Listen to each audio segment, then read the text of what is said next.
Hello and welcome to the program. This edition of Newsroom series covering Nigeria's Northeast. I am Bukola Koka. First, the top story. Africa's aspirations for progress, economic growth and social stability will remain difficult to achieve without a robust healthcare system that guarantees access to essential healthcare services for millions of Africans. First Lady of Nigeria, Senator Oluremi Tinubu, stated this at a high-level meeting on domestic health financing in Africa organized by Rwandan President Paul Kagame on the margins of the 38th AU Summit in Addis Ababa. Senator Oluremi Tinubu calls for a sustainable financing that ensures efficient mobilization and utilization of resources for both short, medium and long-term impact. She explains that achieving a wealthy continent is largely dependent on the health of the people, and with the impending funding occasioned by recent policy changes in the United States, the African continent must look inwards for sustainable solutions. Sharing Nigeria's perspective on the issue, she harps on the need for a health system that guarantees access to quality health services without imposing financial hardships. She points out that her role as the global and national Stop TB champion mirrors the role that other First Ladies, leveraging their position and platform, can play in resources mobilization for health from government, the private sector and donor agencies.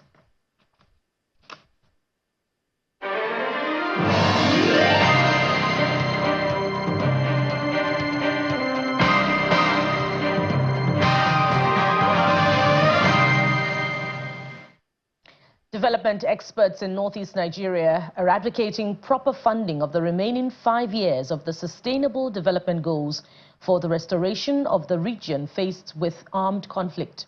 The plea was made during the second international conference on harnessing the Sustainable Development Goals to expand economic frontiers and opportunities at the University of Maiduguri, Borno State.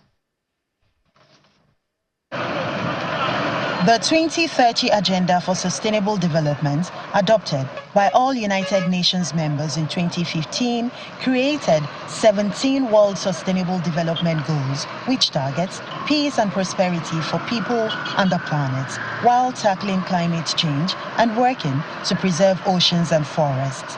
They are a call to action to end poverty and inequality.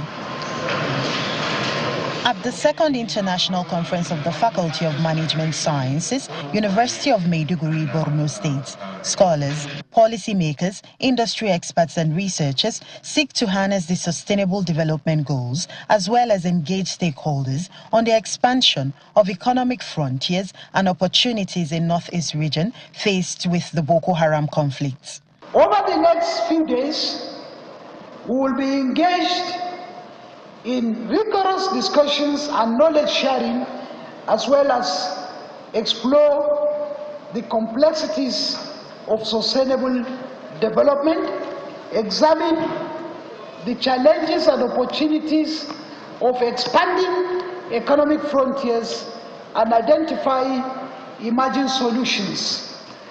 From these challenges also arise opportunities that governments, industry and other stakeholders can tap from to ensure that the challenges are converted to opportunities in order to achieve the goals of these SDGs towards enhancing economic expansion and economic development. Other speakers at the event acknowledge that many African countries have made significant progresses with reaching the goals, while others struggle to survive, with only 20% of the Sustainable Development Goal target achieved in the last decade. Some countries have made significant progress, while in Africa, many countries are still struggling to even attain 30% of the implementation. The major issues I spoke on how to make use of the remaining 5 years and be successful, there are opportunities. These opportunities are many. Some of the major opportunities I spoke on is to address the challenge of unemployment and unemployability. There is need for the government to know that it should be sustained. Sustainability is the problem. And for me, it has not met, I think maybe 20%.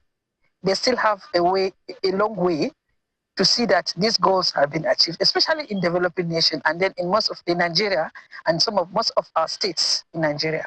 These social management experts are worried that despite resources deployed, Nigeria is still far away from reaching its target with only 5 years to the deadline. More on development now. The United Nations Deputy Secretary General Amina Mohammed has visited the Institute of Health Sciences under the Federal Teaching Hospital Gombe to see and interact with staff and students. While on holiday in her home state, Gombe, Mrs. Mohammed toured important institutions where she encouraged them to do more in actualizing the Sustainable Development Goals by strengthening health systems in particular. The United Nations Deputy Secretary General, Mrs. Amina Mohammed, arrives at the Federal Teaching Hospital Gombe, where she is received by the Chief Medical Director, Dr. Yusuf Abdullahi, and his retinue of staff. Human life is within Sustainable Development Goals. Mrs. Mohammed, who is back home for holidays, is visiting institutions critical to the realization of the Sustainable Development Goals. Pride for me because I remember this place on the drawing board. That's where I started. The Chief Medical Director of the Federal Teaching Hospital Gombe opens the tour by showing the UN Deputy Chief round the Institute of Health Sciences, which he founded to train health practitioners. This visit presents the august visitor an opportunity to encourage the students to give their best in order to strengthen health systems. So this visit is about seeing it in its reality, listening to management on some of the issues they have. You need additional hostels, I understand. This in itself means that we have to take care of the people who take care of the people.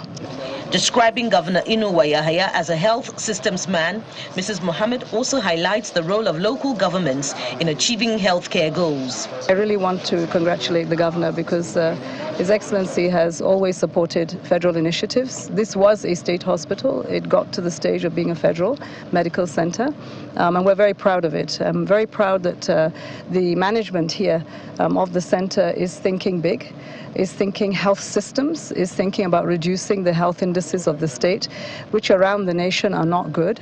This is about how government collaborates in a federal system. You cannot build a house from the roof down. It must be built from the foundations. Foundations are local government. We have neglected local government for many, many years. And now with this level of autonomy, there has to also be responsibility and there has to be collaboration. In the end, the local governments are in the states and the states are in the federation. So you cannot get away from each other and you have to work better together. So how we plan and how we spend the money, ultimately it must impact the lives of the people of Gombe. The women, the children, the men. As a society, we must be healthy. If we're not healthy, we have problems. And those problems will be translated into everything that we see around us. The Chief Medical Director speaks on the UNDSG's visit. See that she is here and she has seen what is being referred to as Renew Hope agenda in action of Mr. President Bola Ahmed Tinubu, and also the activity of the Honorable Minister of Health, Coordinating Minister of Health and Social Welfare, Professor Muhammad Ali Patti. You can see the way we do, because one of the 4 points agenda of the ministry actually is to improve governance, which she has gone around, she has seen that really we are actually improving. The second also is to improve the bad indices in the healthcare, and she has seen that, and that one has to do with training and more training of manpower for health and everything. Her visit is very, very symbolic because they made decision at the higher level, and now she is here now to see it physically, to see it palpable, to see really what they are doing at the higher level. It is being translated down to the grassroots to actually reduce the maternal and child care. While commending the Chief Medical Director for the visionary projects in the Federal Teaching Hospital Gombe, the UN Deputy Secretary General promises collaborative support in order to help transform the health systems and galvanize results. And staying with Gombe, it has secured yet another gain in the health sector after signing a Gavi Primary Healthcare Memorandum of Understanding to sustain and scale up the life-changing results produced by the collaboration in the state. After 3 years of the implementation of the Gavi Primary Healthcare Project in the state, Gombe has emerged one of the highest performing states as the sustainable plan for continued implementation gets underway. Governor Inuwa Yahaya, who was represented by the secretaries of the government, Professor Abubakar Unjodi, highlights major breakthroughs even as he promises more results.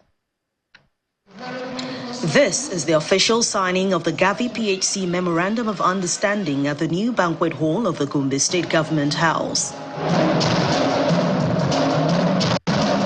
After 3 years of fruitful partnership with development partners, the new Gavi PHC MOU seeks to up the game for Gombe State. I really congratulate the state government for having this commitment and this drive towards the cause of mother and children in Gombe. And already we see that in annual operational plan under the sector-wide approach, they have already integrated many of the components of this project into this annual operational plan, which is an evidence that they want to continue with it. And I'm now requesting them to release the money for this AOP as soon as possible. So there is no gap between Gavi MOU and the continuity by the state government. Branded as the best performing state in primary healthcare among the 36 states, Gombe State is upping the game in the provision of quality healthcare. We have enrolled 154,394 beneficiaries into the health insurance scheme called Eco Health, ensuring improved access and essential medical services.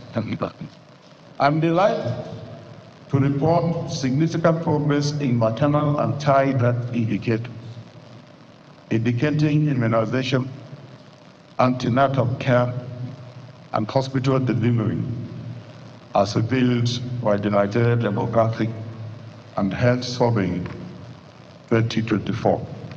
A progress commended by the Nigerian Governors Forum, which has promised to support healthcare initiatives like the one in Gombe State. As the state takes full ownership of this initiative, the Nigerian Governors Forum reaffirms its commitment to continue advocacy, collaboration, and support in strengthening primary health care in the state. Gombe has set an excellent example, and we trust that the lesson learned and innovations introduced here will serve as a model for other states to follow. To further improve the health indices, Gombe State has built 114 primary healthcare centers, recruited over 440 healthcare workers, and paid 500 million naira health counterpart funding. I want to specially appreciate Gavi. I want to specially appreciate also UNICEF, WHO, and other development partners, local NGOs within Gombe that we have worked together, that we've come to this and made us reach this far. It is a collective journey, and together we can do more. And I want to urge them that similar programs should be, such programs should be sustained.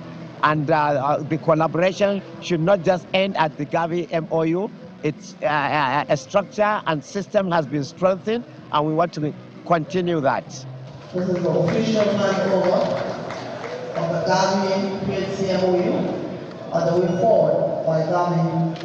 To further entrench healthcare systems across all 11 local governments of Gombe State, 3 mega hospitals have been built in each of the 3 senatorial districts of the state, with plans to construct additional centers in all the wards in Gombe. The Yobe state government is launching initiatives and programs to protect the environment against land degradation and other climate challenges. The State Commissioner for Basic and Secondary Education, Professor Abba Idris Adam, made this disclosure during the inaugural lecture of the State University themed Nurturing or Abusive Mother, reflections on man-environment relationships.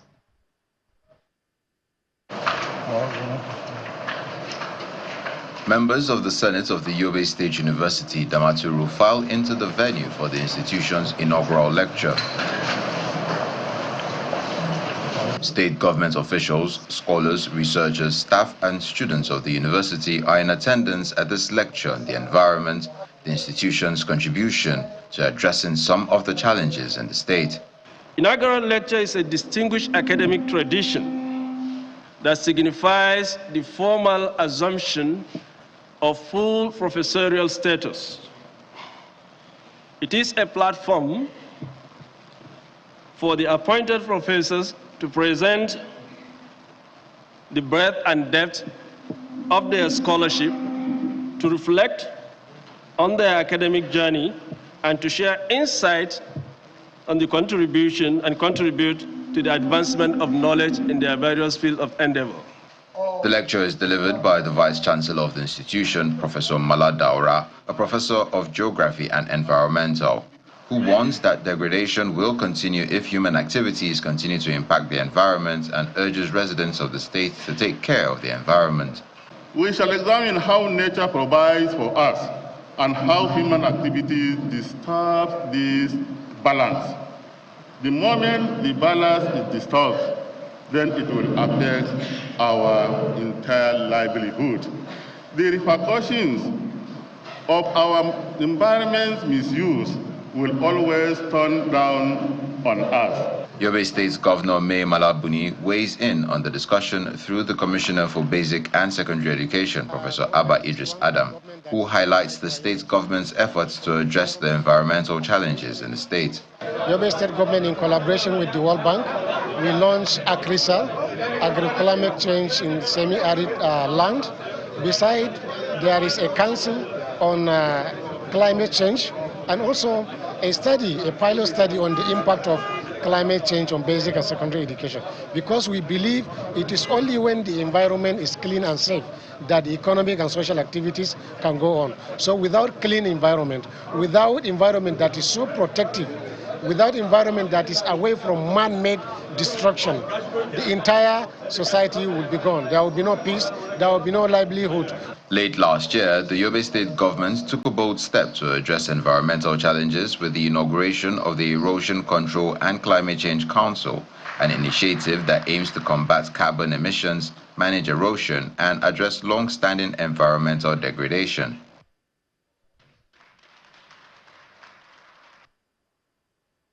And now we're off to Taraba State, where the governor, Agu Kefas, says his administration will not tolerate any act capable of undermining his free education policies and his quest for quality education delivery to students across the state.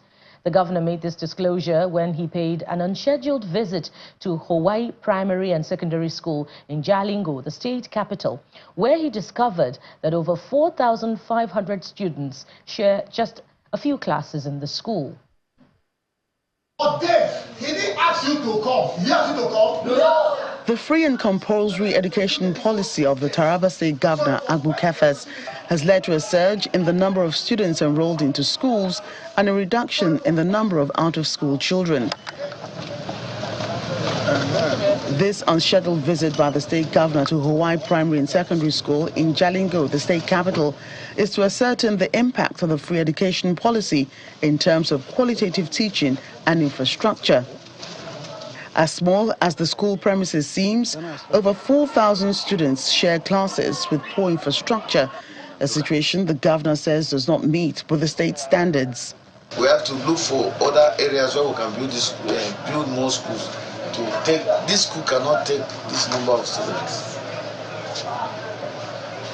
So we are going to create new schools, like 5 out of this. Because in a very conducive learning environment, you can't have more than 30 students in a class. If you want, because the teacher must know the students, for easier, at least 30 students in the class, so that the teacher himself will be able to know the names of the students, if we really want to give quality education. And if you have like 4,500 or 5,000 students in the school. How many teachers do you need in that school? These are the things we need. Governor Kefas also wonders why the State Ministry of Education does not have up-to-date information relating to the total number of students. I can't imagine we say they should go around, take data of students. We have even bought uniforms, but we don't even know we can't take measurements, the other measurements that but we use it to get some. So if we have all this data in place, all these things will be easy for us. We'll just be putting them in place. In her defense, the State Commissioner for Education says the relevant data as requested by the governor is ready, except for the figures for secondary schools. The only issue is that some principals and headmasters didn't put the names of their school and local government. So we need to send out the soft copy for... It's taking a very long time. Yeah, the work is huge, it's huge. Governor Kefas had promised in September last year that his administration will construct new schools across Taraba State using new technology as part of plans to overhaul education infrastructure to ensure compliance to the state standards. And in Bauchi State, Governor Bala Mohammed has donated 50 million naira for humanitarian services aimed at supporting children and vulnerable groups. He made the donation to the wife of the Ooni of Ife, Olori Temitope during her courtesy visit to the governor's office. Governor Mohammed emphasizes his belief in a united Nigeria, highlighting that he has personally benefited from the goodwill of individuals from different tribes and religions. He urged Nigerians to overcome ethno-religious divisions for the nation's growth and prosperity.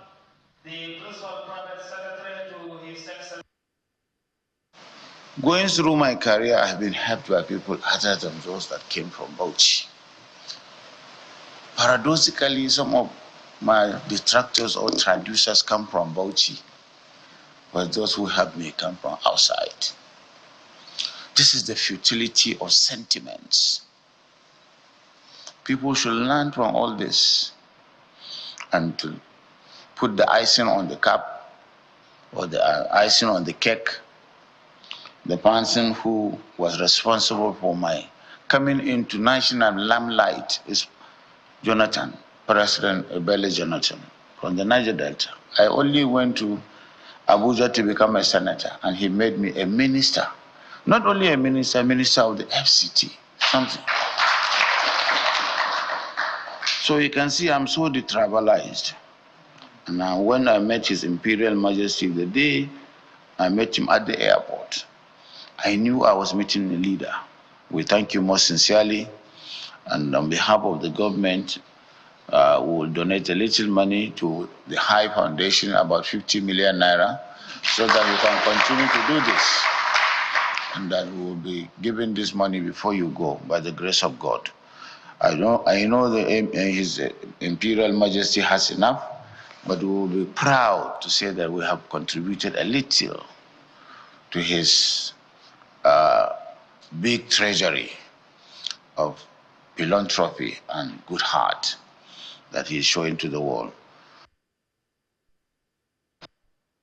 And on her part, Olori Ogunwusi expressed her admiration for the governor's humanitarian services, particularly in promoting unity and impacting the lives of children and the vulnerable. She explained that her mission in the state to distribute gifts to children born in February is to promote child welfare and social support. It is the season of love. We call it Valentine's Day, globally celebrated everywhere. Love is so important in everyone's life, but there is no such thing as love without an act of giving. So why did we choose children? Bible says that children are the heritage of God. Children have special touch in the hearts of God. And of course, you admit and also accept that the way you love children is different from the way you love just anybody. You're most passionate about children. We're interested in how we start with them, the foundation we lay for them. And we've been doing this in the last 9 years. So we set aside Valentine's Day for babies born in the season of love. We give them baby essentials. I think when the chief SSG was with us, when we're counting the items we're giving these babies, there are well over 20 items. Not just ordinary items, quality items. In fact, His Majesty always send me abroad every year to specially do shopping for these babies. That is how dear these kids are to his heart. And a good way to wrap it up. Thank you so much for watching. We'll be back again same time next week, and we'll bring you another round of editions of the program from across the different regions of the country. I am Bukola Koka. Bye for now.